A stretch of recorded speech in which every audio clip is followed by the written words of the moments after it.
Hello everyone, welcome to the channel. UPPCS RO मुख्य परीक्षा 2024 के अंतर्गत इस श्रृंखला में करेंगे निबंध, और ये आपका निबंध रहेगा 33वां।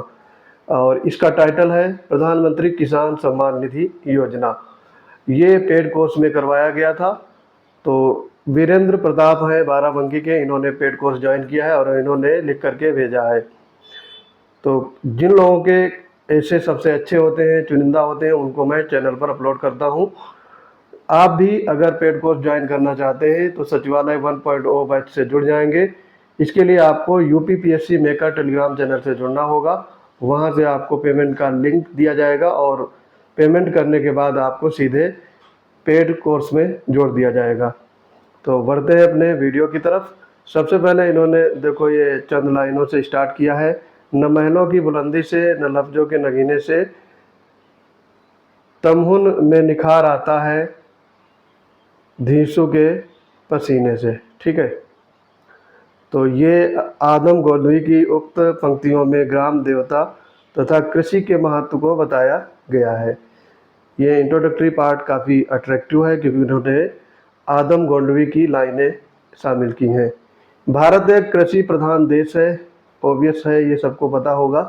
कृषि क्षेत्र हमारे जीडीपी में 17.5% का योगदान देता है। वही प्रत्यक्ष और अप्रत्यक्ष रूप से 64% जनसंख्या को रोजगार देता है। तो 64% जनसंख्या है वो हमारे 17.5% इंडिया की जीडीपी को मेंटेन करती है। कोविड-19 महामारी से उत्पन्न स्थितियों के परिप्रेक्ष्य में महात्मा गांधी का एक कथन हमारे देश का भविष्य गांवों में बसता है सर्वथा उपयुक्त है। जब पूरा देश करे वक्त से गुजर रहा हो, यहाँ पे बुरे सही लिखना चाहिए था, इनको थोड़ा सा कड़े समझ में आ रहा है। जब पूरा देश बुरे वक्त से गुजर रहा था तो देश के गांव और किसान ही भारतीय अर्थव्यवस्था का संतुलन बनाए हुए थे। तो इंट्रोडक्टरी पार्ट काफ़ी अट्रैक्टिव है, सटीक लिखा है, ज़्यादा नहीं लिखना है इंट्रोडक्शन में, तो 100 से 150 के बीच में ही लिखना है। फिर मेन पार्ट में देखेंगे, वीरेंद्र ने लिखा है आगे, महात्मा गांधी के सपनों और लाल बहादुर शास्त्री के जय जवान जय किसान के नारे को कृतार्थ करने के लिए समय समय पर भारत सरकार द्वारा किसानों के लिए अनेकों योजनाएं शुरू की गईं। 1 दिसंबर 2018 को भारत सरकार ने किसानों की आर्थिक सहायता के उद्देश्य से पीएम किसान सम्मान निधि का प्रावधान किया। 1 फरवरी 2019 को अंतरिम केंद्रीय बजट में इस योजना को शुरू किया गया। 24 फरवरी 2019 को गोरखपुर उत्तर प्रदेश में प्रधानमंत्री द्वारा 1 करोड़ किसानों के खाते में धनराशि भेजी। ठीक है, खाते में धनराशि भेजी, यहाँ भेजा नहीं होगा, भेजी। प्रारंभ में ये योजना लघु एवं सीमांत किसानों पर लागू की गई, बाद में इससे सभी किसानों को जोड़ दिया गया। इस योजना के प्रमुख बिंदु इस प्रकार हैं, आप बिंदु देखेंगे। 2 हेक्टेयर भूमि जोत तक रुपये 6,000 प्रति वर्ष 3 किस्तों में, 2,000 प्रति 4 माह में, तो टोटल आपको 1 साल में 6,000 मिलते होंगे। जो लोग कृषि क्षेत्र से हैं या ग्रामीण क्षेत्र से हैं तो उनको ये सारी चीज़ें पता भी होंगी। 1 साल में 6,000 रुपये और 4 महीने में 1 किस्त 2,000 की, 75,000 करोड़ रुपए का वार्षिक व्यय। 100% केंद्र सरकार द्वारा वित्त पोषित ये योजना है। प्रत्यक्ष आय साधन डीबीटी के माध्यम से ये आपके डायरेक्ट खाते में आते हैं।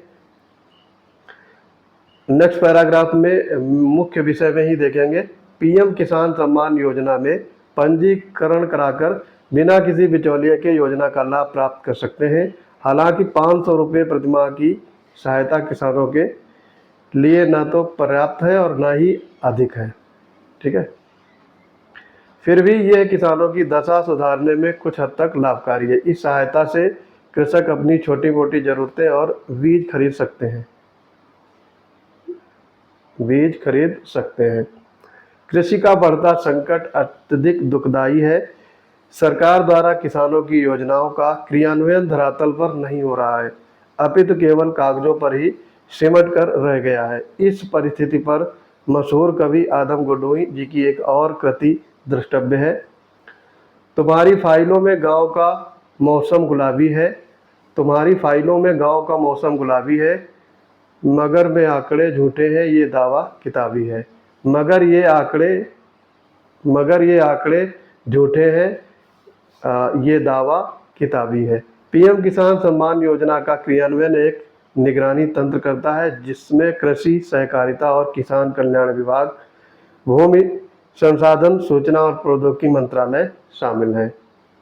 संयुक्त सचिव स्तर के मुख्य कार्यकारी अधिकारी के तहत केंद्रीय परियोजना निगरानी इकाई इस योजना के प्रचार की निगरानी करती है। यहाँ पे इकाई गलत लिखा है, इकाई को इकाई ऐसे लिखेंगे, ठीक है, इकाई नहीं। तो आप वीरेंद्र जी वर्तनी पर ध्यान देंगे, राइटिंग ठीक है। कोविड-19 के समय में ये योजना किसानों के लिए और भी सहायक रही है। लॉकडाउन के समय में किसानों को लगभग 22,000 करोड़ की राशि जारी की गई। हालांकि ये योजना राष्ट्रव्यापी है, किंतु अभी कुछ राज्यों में इस योजना का क्रियान्वयन सुचारू रूप से नहीं हो सका है। पश्चिम बंगाल और बिहार जैसे, फिर यहाँ पे बिहार होगा, बिहार नहीं, बिहार जैसे बड़े राज्यों में किसानों को इस योजना का संपूर्ण लाभ नहीं मिल रहा है, जिसका कारण वहाँ का सरकारी तंत्र है। ये लोकल गवर्नमेंट अड़ंगे डालती है, इस वजह से वहाँ पे ये क्रियान्वयन नहीं है। देश में समय समय पर किसानों के सशक्तिकरण के लिए अनेकों योजनाएं, जैसे कृषि सिंचाई योजना, पीएम फसल बीमा योजना, क्रेडिट कार्ड योजना आदि शुरू की गई। हम ये कह सकते हैं कि पीएम किसान सम्मान योजना किसान को एक आर्थिक आधार प्रदान करने में सहायक है। कुछ विशेषज्ञ मानते हैं कि ये सहायता अत्यधिक कम है, लेकिन ये समझाना आवश्यक है कि ये योजना कुछ हद तक किसानों की स्थिति सुधारने में महत्वपूर्ण है। हमारे देश में जिस प्रकार व्यापारियों के लिए खजाना खोल दिया जाता है, उसी प्रकार किसानों की दयनीय स्थिति सुधारने के लिए बड़े कदम उठाना जरूरी है। काफ़ी इन्होंने अच्छा पॉइंट लिखा है, ये आजकल के द्रष्टव्य में भी दृष्टिगोचर होता है। पीएम किसान योजना को और व्यापक बनाया जाना चाहिए, जिससे किसानों को अत्यधिक लाभ प्राप्त हो सके।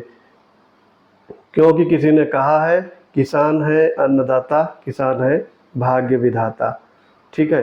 तो यहाँ पर इन्होंने कंक्लूजन को काफ़ी अट्रैक्टिव बना दिया, क्योंकि आगे की राह होती है। कंक्लूजन में क्या होता है कि आगे के आपके विचार क्या हैं, आपके सुझाव क्या हैं, ये सब चीज़ें कंक्लूजन में ही शामिल की जाती हैं।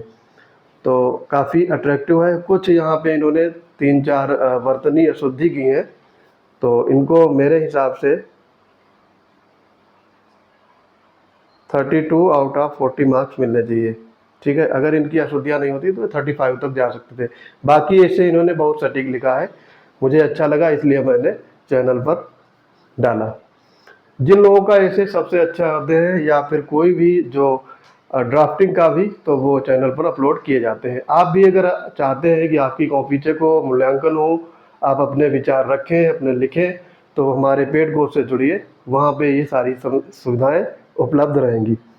तो मिलते हैं अपने अगले अपडेट में, तब तक के लिए पढ़ते रहिए। जय हिंद।